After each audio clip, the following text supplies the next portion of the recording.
Көкөк саат. Илгери өткөн заманда кичинекей жана кооз шаарлардын биринде саат сатылган эски дүкөн бар экен. Бул дүкөндөгү сааттардын арасында бир сааттын көкөк кушу бар эле. Көкөк куш ар бир саат сайын саат үйдүн ичинен чыгып сайрап турчу.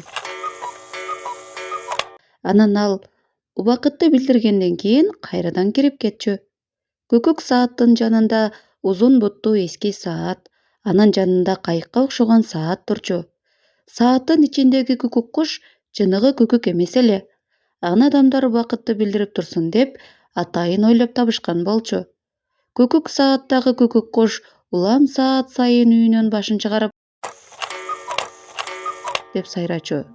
Күндөрдүн биринде карлыгач учуп келип терезенин түбүнө конуп калды. Көкөк куш аны көрөрү менен: Саламатсызбы, карлыгач? Бүгүн сон жаңы чап жатат.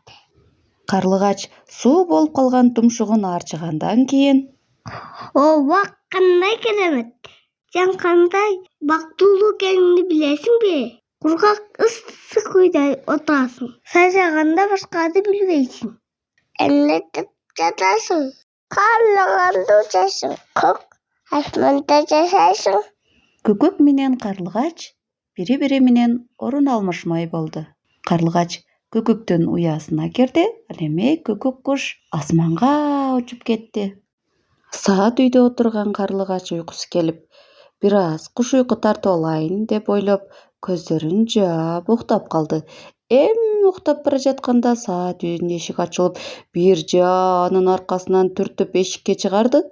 Карлыгач эмне болгонуна түшүнбөй, алаңдап, кыйкырып өкүрүп: Эмне болуп кетти? Бул эмнеси? Эми түшүндүм. Мен сайрап сааттын канча болгондугун билдиришим керек да, деп ойлогончо эле баягы жаачы аны кайра артка тартып кетти. Карлыгач бул абалга аябай ачуусу келди. Канаттарын топтогондон кийин: Бул кандай маскаралык? Мен бул жакта мынтип жашай албайм, деп сүйлөнө баштады.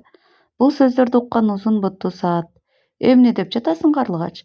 Кеч киргенге чейин калам деп сөз бергенсиң го, деп карлыгачты суроолуу карап. Карлыгач эмне дээрин билбей өзүнчө кайгыга батты.